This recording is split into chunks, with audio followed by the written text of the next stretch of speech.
আসসালামু আলাইকুম। এটিএন বাংলা সংবাদে সবাইকে স্বাগত জানাচ্ছি। আমি অনামিকা হাসান পুনম। শুরুতে বিআরবি কেবলস সংবাদ শিরোনাম। এবার রাজধানীর রামপুরায় বাস চাপায় এসএসসি পরীক্ষার্থী নিহত, ৮টি বাসে অগ্নিসংযোগ, চালক আটক।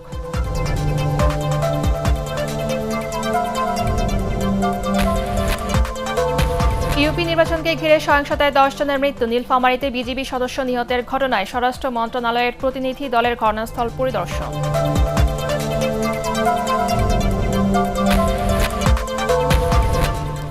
করোনার নতুন ভেরিয়েন্ট ওমিক্রন প্রতিরোধে ১৫ দফার নির্দেশনা, এইচএসসি পরীক্ষা স্থগিত করা হবে না, জানালেন শিক্ষামন্ত্রী।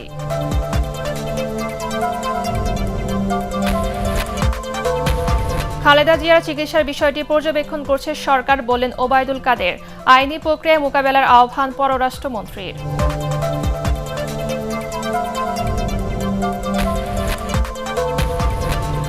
এবং হাফ পাস ও নিরাপদ সড়কের দাবিতে রাজধানীতে শিক্ষার্থীদের আন্দোলন অব্যাহত। আজ বিআরটি এর ভবনের সামনে অবস্থান কর্মসূচি। শুনছিলেন বিআরবি কেবল সংবাদ শিরোনাম। সংবাদে এছাড়াও থাকছে এটিএন বাংলার সামাজিক অনুষ্ঠান উন্নয়নে বাংলাদেশের দ্বিতীয় বর্ষপূর্তি উদযাপনের খবর।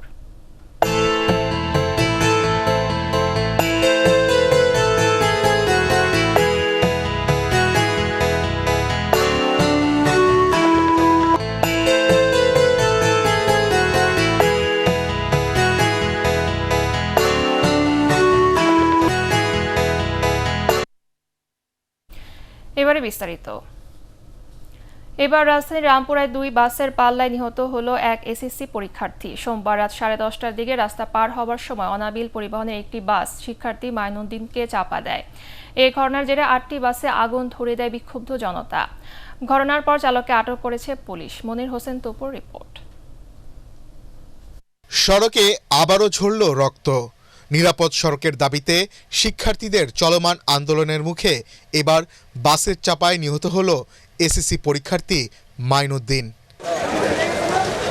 প্রত্যক্ষদর্শীরা জানান, সোমবার রাত 10:30টার দিকে রাজধানী রামপুরায় রাস্তা পার হবার সময় দ্রুত গতিতে আসা অনাবিল পরিবহনের চাকায় পিষ্ট হয়ে নিহত হয় একরামুন্নেসা স্কুলের ছাত্র মাইনুদ্দিন ইসলাম দুর্জয়। এ ঘটনায় আহত হন মাইনুদ্দিনের দুলাভাই সাদ্দামও। রোড পার হইতে যায়, রোড অ্যাক্সিডেন্ট করে মারা গেছে, গাড়ির উপরে চলে গেছে। গাড়ি এখান থেকে মারা মালিবাগ পর্যন্ত কিভাবে যায়? একজন ডেড স্পট ডেড, তার মাথার মজক বের হয়ে গেছে, আর আরেকজন তার পাশেই পড়া ছিল রাস্তায়। আমার বন্ধু ছোট ভাই হয়, ও রাস্তা পারাবার সময় গাড়িটা ব্রেকও করে নাই, ওরা মাইরা দিয়ে চলে গেছে, ওই গাড়িটা আর ধরতে পারি নাই। কেন আমাদের ছাত্রদের উপরে এত অন্যায় কেন হবে? ওর বাবা একজন চায়ের দোকানদার বলে এই বিচারটা আমরা পাবো না, এটা তো হইতে পারে না, এটা তো হইতে পারে না। আমরা বিচার চাই। ছাত্ররা ফায়ার সার্ভিসকে হেল্প করছে, আমরা নিজেরা পাইপ ধরছি, পাইপ ধরে আগুন নেভানোর জন্য ট্রাই করছি, অনেক হেল্প করছি, কিন্তু আগুন কে লাগাইলো? আমরা নিরাপদ সড়ক চাই, আর কিছু চাই না। পরে বিক্ষুব্ধ জনতা সড়কের যান চলাচল বন্ধ করে ৮টি বাসে আগুন ধরিয়ে দেয়। ভাঙচুর করা হয় আরও 4টি বাসে। ঘটনাস্থলে ফায়ার সার্ভিস এসে আগুন নিয়ন্ত্রণে আনে। পরিস্থিতি নিয়ন্ত্রণে আনতে বেগ পেতে হয় আইনশৃঙ্খলা রক্ষাকারী বাহিনীকে। পুলিশ জানায়, আটক করা হয়েছে পালিয়ে যাওয়া অনাবিল পরিবহনের চালক ও হেলপারকে। এই মুহূর্তে আসলে বলাটা মুশকিল, আমরা মাত্রই তো কিছুক্ষণ আগের ঘটনা, এই ঘটনার পরপরই কিন্তু আমরা গ্রেপ্তার করেছি, গাড়িকে আটক করেছি এবং ড্রাইভার গ্রেপ্তার করেছি। সো আপনাদের একটু সময় দেন, অ্যাকচুয়ালি কিভাবে ঘটনাটা ঘটেছে, এটার ঘটনাটা আগে পিছনে কোনো ছিল কিনা সেটা আমাদের একটু দেখতে হবে। পুলিশ আসার পূর্বেই বেশ কয়েকটা গাড়িতে আগুন দেয়, আপনারা সেটা দেখেছেন। এসে বেশ কয়েকটা গাড়ি এখনো কিছুক্ষণ আগে জ্বলছিল, জাস্ট ফায়ার সার্ভিস এবং পুলিশ এসে সে আগুন নিভায়। এই ঘটনায় রাত 2টা পর্যন্ত রামপুরা বিটিবি ভবনের সামনের সড়কে যান চলাচল বন্ধ থাকে। এদিকে মর্মান্তিক এ দুর্ঘটনার সুষ্ঠু তদন্ত ও বিচার দাবি করেছে মাইনুদ্দিনের স্বজন ও সহপাঠীরা। মনির হোসেন তপু, এটিএন বাংলা, ঢাকা। তৃতীয় দফা ইউপি নির্বাচনকে ঘিরে সহিংসতায় দেশে বিভিন্ন স্থানে অন্তত 10 জনের মৃত্যু হয়েছে। এর মধ্যে ঠাকুরগাঁয়ে গুলিবিদ্ধ হয়ে মারা গেছেন 3 জন। এছাড়া মুন্সিগঞ্জ, নরসিংদী, লক্ষ্মীপুর, কক্সবাজার এবং নীলফামারীতে বিজিবি সদস্য 7 জনের মৃত্যু হয়েছে। প্রতিনিধিদের তথ্যচিত্রের ভিত্তিতে রিপোর্ট করছেন নিয়াজ জামান সজীব। ইউনিয়ন পরিষদ নির্বাচনের তৃতীয় ধাপেও সহিংসতা ও মৃত্যুর ঘটনা কমেনি। এখনো পর্যন্ত এই নির্বাচনকে কেন্দ্র করে সারা দেশে অন্তত 10 জনের মৃত্যু হয়েছে। ঠাকুরগাঁয়ে গুলিবিদ্ধ হয়ে মারা গেছে 3 জন। মুক্তিযুদ্ধ জনতা হরিপুর উপজেলার নির্বাহী অফিসারের গাড়ি ভাঙচুর করে এবং বিজিবি সদস্যদের উপর আক্রমণ করলে বিজিবি সদস্যরা আত্মরক্ষার্থে গুলি করে। মুন্সিগঞ্জ ও নরসিংদীতে 2 জন করে 4 জন মারা যায়। নরসিংদীর চান্দেরকান্দি ইউনিয়নে ব্যালট বাক্স ছিনতাইকালে পুলিশের সাথে এক মেম্বার প্রার্থীর সমর্থকদের সংঘর্ষের সময় গুলিবিদ্ধ হয়ে আরিফ ও শরীফ নামে 2 জনের মৃত্যু হয়। পুলিশ ও আনসার সহ আহত হয় আরও 10 জন। এছাড়া নীলফামারী গাড়াগ্রাম ইউনিয়নে সহিংসতায় রুবেল হোসেন নামে এক বিজিবি সদস্য নিহত হন। পরাজিত চেয়ারম্যান প্রার্থীর সমর্থকরা ফলাফল না মানায় এই সংঘর্ষ বাধে। কি হল সঠিক এখন জানি পাইছে না, জিলেটে জানে না শোনা তাতে বরং করে হয়ে গেছে, সব চলে গেছে বা দেখলেন তো সবগুলো চলে গেছে। প্রশাসনে এসে গান্ধী বাড়ি খোয়া গেয়া এই গা বন্ধ হয়নি তাদের মতো। এর আগে ভোট চলাকালে লক্ষ্মীপুরের ইছাপুর ইউনিয়নে প্রাণ হারান সজীব নামে এক ছাত্রলীগ নেতা। কক্সবাজারের চকরিয়া উপজেলার বদরখালীতে পরাজিত প্রার্থীর কর্মী সমর্থকদের হামলায় নৌকা প্রতীকের এক সমর্থক নিহত হয়েছে। নিয়াজ সজীব, এটিএন বাংলা। নির্বাচনী সহিংসতায় বিজিবি সদস্য নিহতের ঘটনায় নীলফামারী কিশোরগঞ্জের ঘটনাস্থল পরিদর্শন করেছেন স্বরাষ্ট্র মন্ত্রণালয়ের 4 সদস্যের প্রতিনিধি দল। জননিরাপত্তা বিভাগে যুগ্ম সচিব মিজানুর রহমানের নেতৃত্বে গাড়াগ্রাম ইউনিয়নের দলিরাম এলাকায় যান Rangpur BGB regional commander lieutenant colonel Mahbubur Rahman Khan, Rangpur রেঞ্জের অতিরিক্ত উপ মহাপরিদর্শক ওয়ালিদ হোসেন এবং অতিরিক্ত জেলা ম্যাজিস্ট্রেট মির্জা মুরাদ হাসান বেগ। সংঘর্ষের ঘটনার পর আতঙ্কে গ্রাম ছাড়া অধিকাংশ পুরুষ। মিজানুর রহমান জানান, সহিংসতার বিষয়ে বিস্তারিত জানার চেষ্টা করছেন তারা। আমরা নিজেরা জানার চেষ্টা করছি। আপনারা তো আসছেন স্যার, আমাদেরকে আগে জানতে দেন যাতে আপনাদেরকে আমরা বেটার তথ্য দিতে পারি। ততটুকু একটু জানালে হবে। বিশ্বজুড়ে উদ্বেগ তৈরি করা করোনার নতুন ভ্যারিয়েন্ট ওমিক্রন প্রতিরোধে 15 দফা নির্দেশনা জারি করা হয়েছে। স্বাস্থ্য অধিদপ্তরের রোগ নিয়ন্ত্রণ শাখার পরিচালক অধ্যাপক নাজমুল ইসলাম স্বাক্ষরিত নির্দেশনায় বলা হয়, দক্ষিণ আফ্রিকান ভ্যারিয়েন্ট ওমিক্রনের সংক্রমণ দেখা দেয় অধিকতর সতর্কতা অবলম্বন করতে হবে। দক্ষিণ Africa, Namibia, Zimbabwe, Botswana, Eswatini, Lesotho এবং বিশ্ব স্বাস্থ্য সংস্থার বিভিন্ন সময় ঘোষিত অন্যান্য আক্রান্ত দেশ থেকে আগত যাত্রীদের বন্দরগুলোতে স্বাস্থ্য পরীক্ষা ও স্ক্রিনিং জোরদার করতে হবে। নিরুৎসাহিত করতে হবে সব ধরনের সামাজিক, রাজনৈতিক, ধর্মীয় ও অন্যান্য জনসমাগম। প্রয়োজনে ঘরের বাইরে বের হতে হলে প্রত্যেকে সঠিকভাবে মাস্ক পরা সহ সকল স্বাস্থ্যবিধি মেনে চলা নিশ্চিত করতে হবে। ধারণ ক্ষমতার অর্ধেক মানুষ রেস্তোরাঁয় বসে খেতে পারবেন। জনসমাবেশ, পর্যটন স্থান, বিনোদন কেন্দ্র ও সামাজিক অনুষ্ঠানে ধারণ ক্ষমতার অর্ধেক বা তার কম সংখ্যক মানুষ অংশ নেওয়ার নির্দেশনাও রয়েছে এতে। মসজিদ সহ সকল উপাসনালয়, গণপরিবহন ও শিক্ষা প্রতিষ্ঠানে স্বাস্থ্যবিধি মেনে চলা নিশ্চিত করতে হবে। এছাড়া এই ভেরিয়েন্ট শনাক্ত হওয়া দেশ থেকে আসা যাত্রীদের নিশ্চিত করতে হবে 14 দিনের কোয়ারেন্টাইন। করোনা ওমিক্রন ভেরিয়েন্ট সংক্রমণের আশঙ্কায় দক্ষিণ আফ্রিকা ফেরত ব্রাহ্মণবাড়িয়ার 7 বাসিন্দার বাড়িতে লাল পতাকা টানানোর সিদ্ধান্ত নিয়েছে জেলা প্রশাসন। তাদের হোম কোয়ারেন্টাইনে রাখারও সিদ্ধান্ত হয়েছে। জেলা প্রশাসন কার্যালয়ে করোনা কমিটির এই জরুরি বৈঠক অনুষ্ঠিত হয়। আখাউড়া স্থলবন্দর দিয়ে যাত্রী পারাপারে কঠোরভাবে স্বাস্থ্য পরীক্ষার নির্দেশনাও দেওয়া হয় বৈঠকে। জেলা প্রশাসক হায়াতুদ্দৌলা খান এতে সভাপতিত্ব করেন।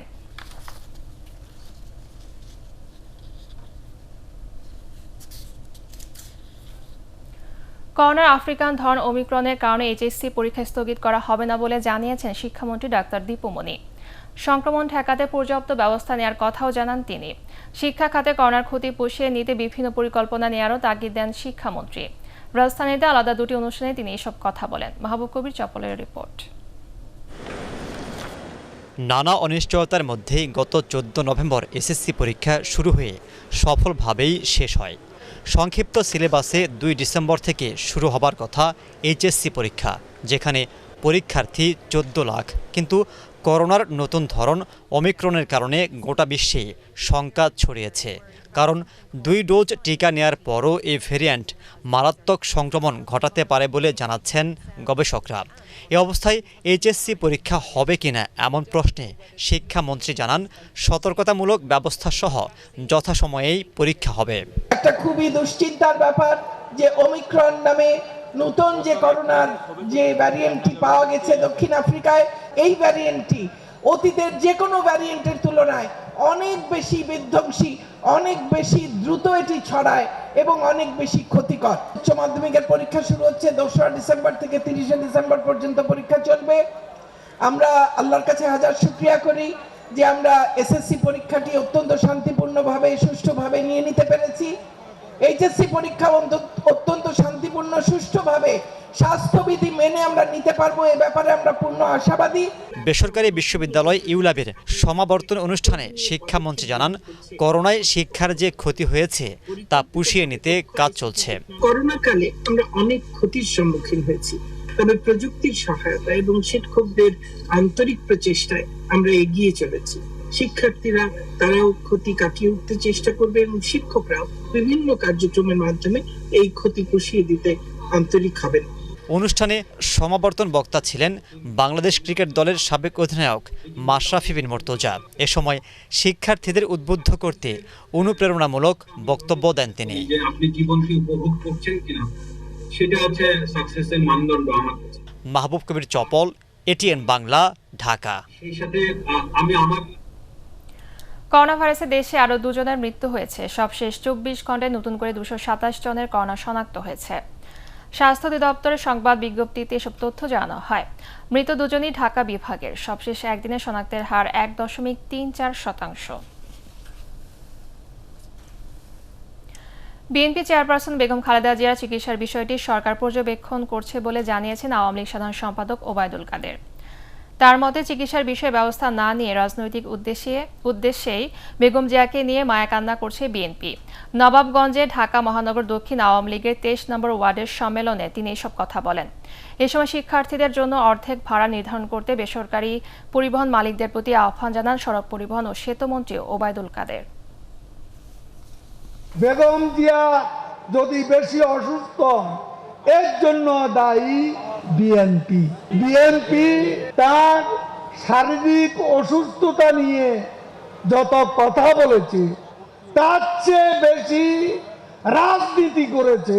তারপরে পরিস্থিতি পর্যবেক্ষণ করা হচ্ছে। বিএনপি চেয়ারপারসন বেগম খালেদা জিয়াকে বিদেশে যেতে হলে আইনি প্রক্রিয়া মোকাবেলা করতে হবে, তবে বিদেশ থেকে চিকিৎসক এনে তার চিকিৎসা করাতে কোনো বাধা নেই।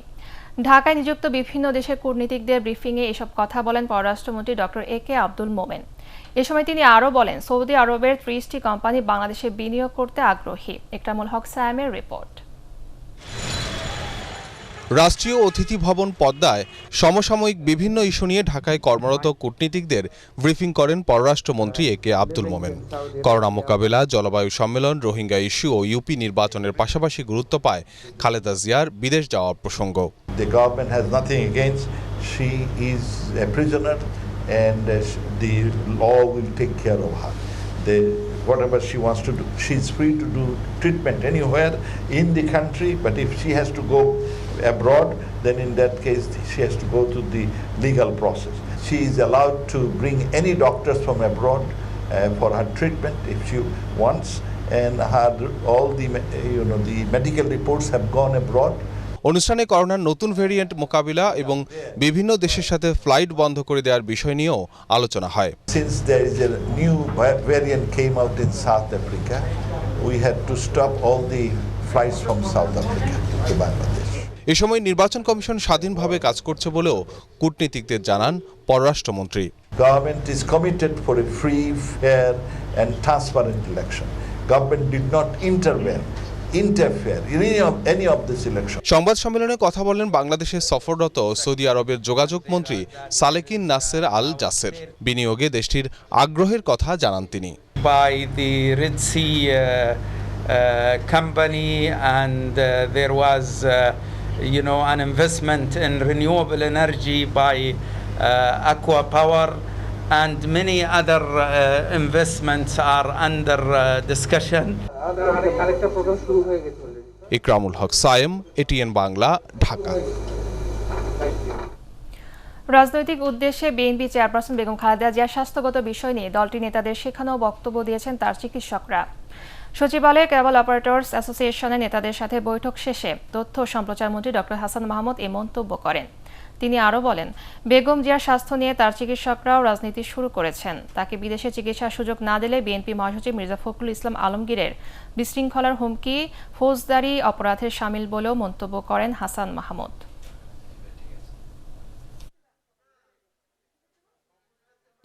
ডাক্তার হিসেবে যতটুকু না বক্তব্য, বিএনপি যে বক্তব্য শিখিয়ে দিয়েছে রাজনৈতিক উদ্দেশ্যে, সেই বক্তব্যই ডাক্তার সাহেবরা দিয়েছেন। যারা সংবাদ সম্মেলনে ছিলেন আর যারা বিবৃতি দিয়েছেন তাদের বেশিরভাগই বিএনপি দলীয় রাজনীতির সাথে যুক্ত। এখন বেগম জিয়ার স্বাস্থ্য নিয়ে রাজনীতিটা বিএনপি নেতাদের কাছ থেকে তারা ডাক্তারদের মধ্যেও নিয়ে গেছেন। প্রতিহিংসাবশত সরকার বিএনপি চেয়ারপারসন বেগম খালেদা জিয়ার চিকিৎসা পাওয়ার মৌলিক অধিকার হরণ করছে বলে অভিযোগ করেছেন দলটির সিনিয়র যুগ্ম মহাসচিব রুহুল কবির রিজভী। রাজধানী শান্তিনগর বাজারে তেল, গ্যাস সহ দ্রব্যমূল্যের ঊর্ধ্বগতির প্রতিবাদে স্বেচ্ছাসেবক দলের লিফলেট বিতরণের সময় তিনি এই অভিযোগ করেন। তার ভাষায়, বেগম জিয়াকে বিদেশে চিকিৎসার সুযোগ না দিয়ে চরম অমানবিকতা দেখাচ্ছে সরকার। মেডিকেল বোর্ডের পরামর্শ মেনে অবিলম্বে বিএনপি চেয়ারপারসনকে উন্নত চিকিৎসার সুযোগ দিতে সরকারের প্রতি আহ্বান জানান রুহুল কবির রিজভী। বিএনপির দাবি না, আজকে দেখেন অন্যান্য রাজনৈতিক দল, আজকে নাগরিক সমাজ প্রত্যেক জায়গা থেকে দাবি উঠেছে, কারণ প্রত্যেকে উপলব্ধি করছে আজকে তিনি একটা সন্ধিক্ষণের মধ্যে আছেন। যারা চিকিৎসা করছেন দেশনেত্রী বেগম খালেদা জিয়ার, কালকে তারা বলেছেন এরপরে তো বোধোদয় হওয়া উচিত এই সরকারের, প্রধানমন্ত্রীর। আমরা আশা করছি যে অবশ্যই দেশনেত্রী বেগম খালেদা জিয়াকে মুক্তি দিয়ে তাকে উন্নত চিকিৎসার জন্য বিদেশে পাঠানো হবে। হাফ পাস ও নিরাপদ সড়কের দাবিতে রাজধানীর শাহবাগে 8টি বাম সংগঠনের শিক্ষার্থীদের আন্দোলনে বাধা দিয়েছে পুলিশ। আজ বিআরটিএ ভবনের সামনে অবস্থান কর্মসূচি পালনের ঘোষণার মধ্য দিয়ে নগরীতে পঞ্চম দিনের মতো বিক্ষোভ করেন আন্দোলনরত শিক্ষার্থীরা। বিসিএস পরীক্ষার কারণে নীলক্ষেতে কর্মসূচি সংক্ষিপ্ত করে তারা এই ঘোষণা দেন। শফিকুল ইসলাম শামীমের রিপোর্ট।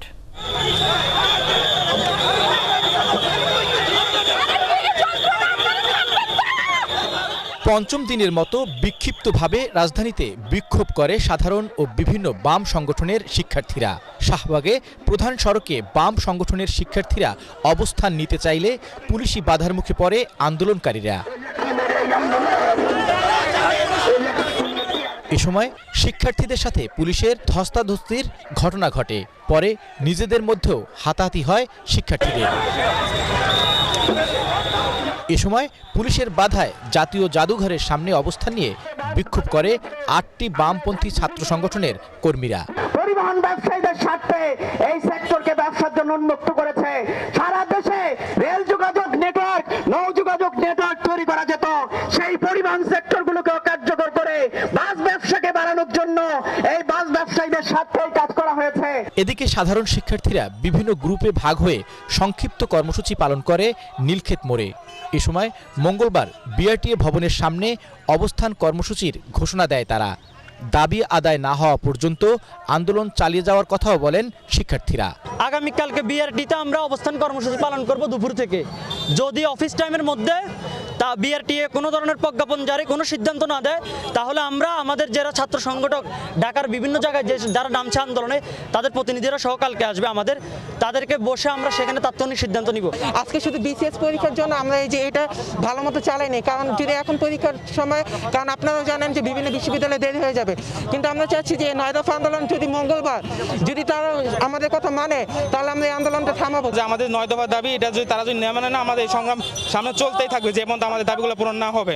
গত 24 নভেম্বর ঢাকা দক্ষিণ সিটি কর্পোরেশনের ময়লাবাহী গাড়ির চাপায় নটরডেম কলেজের ছাত্র নইমের মৃত্যু হয়। এরপর থেকে নিরাপদ সড়ক ও বাসে হাফ পাসের দাবিতে রাজধানীতে বিক্ষোভ করে আসছে শিক্ষার্থীরা। শফিকুল ইসলাম শামীম, এটিএন বাংলা, ঢাকা। প্রধানমন্ত্রী শেখ হাসিনার নেতৃত্বে অল্প দিনের মধ্যে বাংলাদেশ উন্নত দেশের পর্যায়ে চলে যাবে বলে মন্তব্য করেছেন এটিএন বাংলা ও এটিএন নিউজের chairman doctor Mahfuzur Rahman. ATN Bangla সামাজিক অনুষ্ঠান উন্নয়নে বাংলাদেশের দ্বিতীয় বর্ষপূর্তি উপলক্ষে রাজধানীর কারওয়ান বাজারে আয়োজিত বিশেষ অনুষ্ঠানে তিনি মন্তব্য করেন। অনুষ্ঠানের প্রধান অতিথি ঢাকায় নিযুক্ত ব্রুনাইয়ের রাষ্ট্রদূত হাজি হারিস বিন ওসমানকে সম্মাননা জানানো হয়। শারমিন রিহার রিপোর্ট। দ্বিতীয় বর্ষে পা দিল গ্রাম বাংলার সৌন্দর্য, ঐতিহ্য, ইতিহাস আর অগ্রগতি নিয়ে এটিএন বাংলার বিশেষ অনুষ্ঠান উন্নয়নে বাংলাদেশ। এর উদযাপন উপলক্ষেই আয়োজন করা হয় বিশেষ অনুষ্ঠানের। আমাদের উন্নয়নের বাংলাদেশের টিমের পক্ষ থেকে আমি ডক্টর মাহফুজুর রহমান স্যারকে অসংখ্য ধন্যবাদ এবং আন্তরিক কৃতজ্ঞতা জ্ঞাপন করছি। আমি আমার কর্ম দিয়ে আপনাদের এবং আপনাদের এখানে যারা আলোকিত মানুষরা আছেন সকলের মন জয় করতে এটিএন বাংলা উন্নয়নে বাংলাদেশ ডিজিটাল অ্যাওয়ার্ড যে এই জিনিসটা আমরা চালু করব এবং আমরা এটিএন বাংলার আপনার ব্লেসিং পেলে আমরা অবশ্যই দেখিয়ে দিতে চাই যে আমরাও পারি। যখন আমরা চ্যানেলগুলোকে ভাবতাম যে এটা শুধু বিনোদনের বাক্স, সেই বিনোদনের বাক্সকে কিন্তু ডক্টর মাহফুজুর রহমান স্যার কিন্তু এটাকে বাংলাদেশের সত্যিকার অর্থে এগিয়ে যাওয়ার ক্ষেত্রে উনি কাজে লাগিয়েছেন। অনুষ্ঠানের প্রধান অতিথি ব্রুনাইয়ের রাষ্ট্রদূত হাজি হারিস বিন ওসমান বলেন, বাংলাদেশ সম্পর্কে নতুন কিছু জানতে পারছে বিশ্ববাসী। I'm really honored and blessed to be here because it gives me a lot of adventures and experience, and it taught me a lot. Bangladesh taught me a lot in many aspects. Malaysia সহ উন্নত দেশের উদাহরণ টেনে ATN Bangla ও ATN নিউজের chairman doctor Mahfuzur Rahman বলেন, বারবার সরকার বদলের কারণে বাংলাদেশের কাঙ্ক্ষিত উন্নয়ন হয়নি, তবে সরকারের স্থিতিশীলতার কারণে এবার তা সম্ভব হবে। এক সরকার আসে, আরেক সরকার কিছুটা কাজ করলো, পরের সরকার এসে সেটাকে আবার ক্যান্সেল করে দেয়, আবার নতুন করে শুরু করা, এই যে পদ্ধতিটা চলতো আমাদের দেশে, এটি সত্যি এই কারণেই আমরা কিন্তু আজকে অনেক পিছায়। না হলে আমাদের দেশ কিন্তু অনেক আগে এগিয়ে যেত। এখন যেভাবে এগিয়ে যাচ্ছে দেখবেন আগামী 5 বছরের মধ্যে বাংলাদেশের চেহারা চেনা যাবে না। ডক্টর মাহফুজুর রহমান আরও বলেন, শুধু সরকার নয়, দেশের উন্নয়নে বেসরকারি প্রতিষ্ঠানগুলোকেও এগিয়ে আসতে হবে। আমাদের মাননীয় প্রধানমন্ত্রী শেখ হাসিনার নেতৃত্বে যেভাবে আজকে আমরা উন্নয়নের দিকে এগিয়ে যাচ্ছি, আমার মনে হয় 5 বছর যদি সবকিছু ভালো চলে তা আমরাও কিন্তু যেমন থাইল্যান্ড, মালয়েশিয়া, সিঙ্গাপুরের সে কোনো অংশে কম যাবে না। যারা ভালো কাজ করে তাদের কাজ করতে দেওয়া উচিত। সুতরাং আমাদের ডেভেলপের জন্য সবাইকে এগিয়ে আসতে হবে। অনুষ্ঠানে ব্রুনাইয়ের রাষ্ট্রদূতের হাতে সম্মাননা ক্রেস্ট তুলে দেন এটিএন বাংলার chairman doctor Mahfuzur Rahman. PBI এর অতিরিক্ত ডিআইজি সাইদুর রহমানকেও এ সময় সম্মাননা দেওয়া হয়। এটিএন বাংলার অনুষ্ঠান ও সম্প্রচার বিভাগের উপদেষ্টা তাশিক আহমেদ, ভাইস প্রেসিডেন্ট মারিয়া শিমু এবং উন্নয়নে বাংলাদেশের প্রধান সমন্বয়ক খেদায়েতুল আজিজ মুন্না ও উপস্থাপক মানসুরুল হক এ সময় উপস্থিত ছিলেন। শারমিন রিহা, এটিএন বাংলা, ঢাকা। দুদিনের আন্তর্জাতিক বিনিয়োগ সম্মেলনে 400 থেকে 500 কোটি ডলারের বিনিয়োগের প্রস্তাব পাওয়া গেছে বলে জানিয়েছেন প্রধানমন্ত্রী বেসরকারি শিল্প ও বিনিয়োগ উপদেষ্টা সালমান এফ রহমান। রাজধানীর একটি হোটেলে আন্তর্জাতিক বিনিয়োগ সম্মেলনের সমাপনী অনুষ্ঠানে তিনি কথা জানান। অনুষ্ঠানে ভার্চুয়ালি যুক্ত হয়ে অর্থমন্ত্রী আহম মুস্তফা কামাল বলেন, বাংলাদেশে বিদেশি বিনিয়োগ করে সহজে মুনাফা নিয়ে যাওয়ার সুযোগ আছে। এদেশে বিনিয়োগ অত্যন্ত নিরাপদ এবং টেকসই বলেও মন্তব্য করেন তিনি। অনুষ্ঠানে সরকারি বেসরকারি ভিত্তিতে বাংলাদেশে বিনিয়োগের বিষয়ে সৌদি আরবের ইতিবাচক দৃষ্টিভঙ্গি তুলে ধরেন দেশটির পরিবহন মন্ত্রী engineer Saleh bin Naser Al Jaser. You kindly invest in Bangladesh. It is a safe place and its policies are flexible and suitable and conducive to your own requirement. And I can again assure you, this is a country. If anybody honestly try to invest in Bangladesh, they will never fail. Here, in order to fail, you have to make it fair. But in order to earn money, to be prosperous, you don't need to make it fair. It offers so much flexibility. এবারে আন্তর্জাতিক সংবাদ।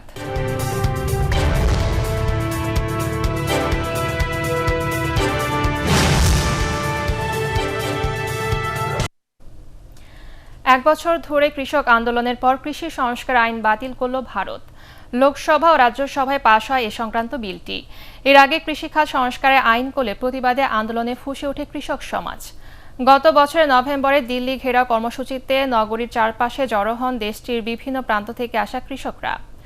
টানা আন্দোলনের পরও অনড় ছিল নরেন্দ্র মোদী প্রশাসন। তবে উত্তরপ্রদেশে ও পাঞ্জাবের বিধানসভা নির্বাচনের আগে সিদ্ধান্ত বদলে ফেলল বিজেপি সরকার। বাংলাদেশ পাকিস্তান সিরিজের খবর।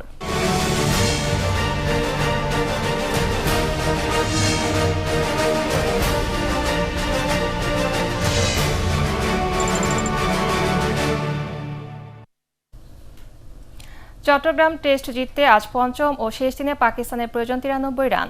আর বাংলাদেশের দরকার 10 উইকেট। 202 রানের লক্ষ্যে খেলতে নেমে চতুর্থ দিন শেষে দ্বিতীয় ইনিংসে বিনা উইকেটে 109 রান তোলে সফরকারীরা।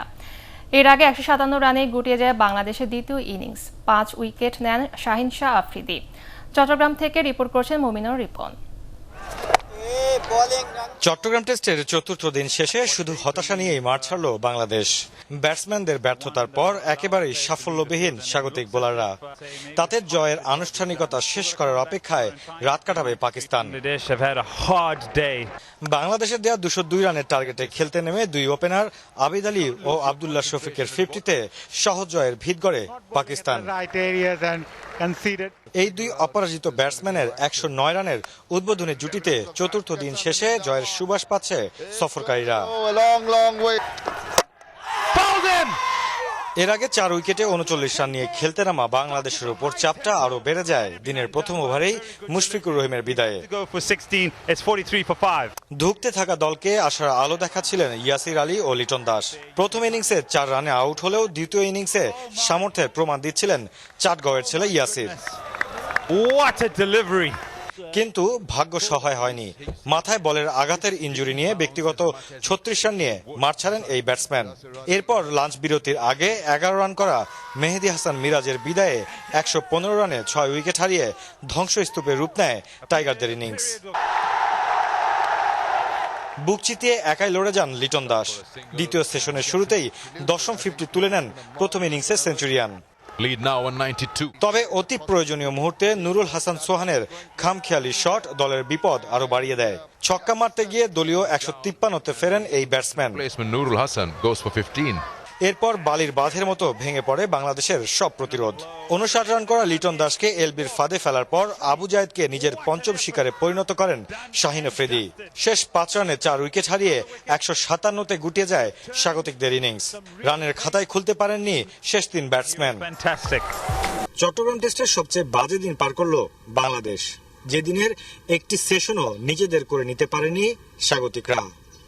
খেলা পঞ্চম দিনে গড়ালো ঠিকই, তবে এই স্কোরবোর্ড বলছে বড় ব্যবধানের পরাজয় চোখ রাঙাচ্ছে টাইগারদের। Muminur Ripon, ATN Bangla, Zahur Ahmed Chowdhury stadium, Chittagong. এবারে পার্টিস খেলার খবর।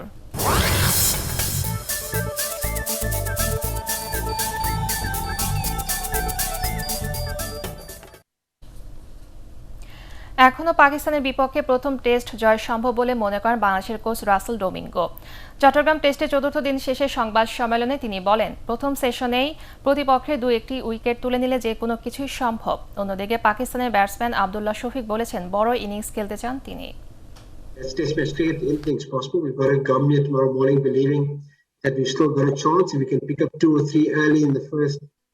half an hour in the morning, anything still possible. Individual game तो नहीं है, टीम गेम है। पहले हमारा फोकस यही था कि टीम के लिए जो बेटर कर सके वो करें, और हमने वो किया। उससे हमारे इंडिविजुअली भी परफॉर्मेंस हुई और टीम ने भी अच्छा किया, और हम कोशिश करेंगे कि इसको कंटिन्यू करें। শেষ করার আগে বিআরবি কেবল সংবাদ শিরোনাম আরেকবার। এবার রাজধানীর রামপুরায় বাস চাপায় এসএসসি পরীক্ষার্থী নিহত, 8টি বাসে অগ্নিসংযোগ, চালক আটক।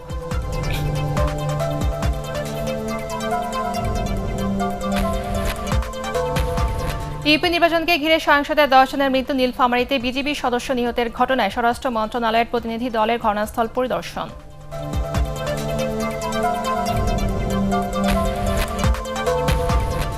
করোনার নতুন ভ্যারিয়েন্ট ওমিক্রন প্রতিরোধে 15 দফার নির্দেশনা, এইচএসসি পরীক্ষা স্থগিত করা হবে না জানালেন শিক্ষামন্ত্রী।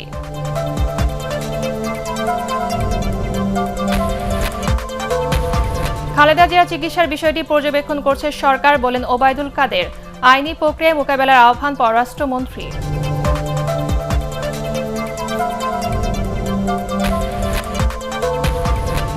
এবং হাফ পাস ও নিরাপদ সড়কের দাবিতে রাজধানীতে শিক্ষার্থীদের আন্দোলন অব্যাহত। আজ বিআরটিএ ভবনের সামনে অবস্থান কর্মসূচি।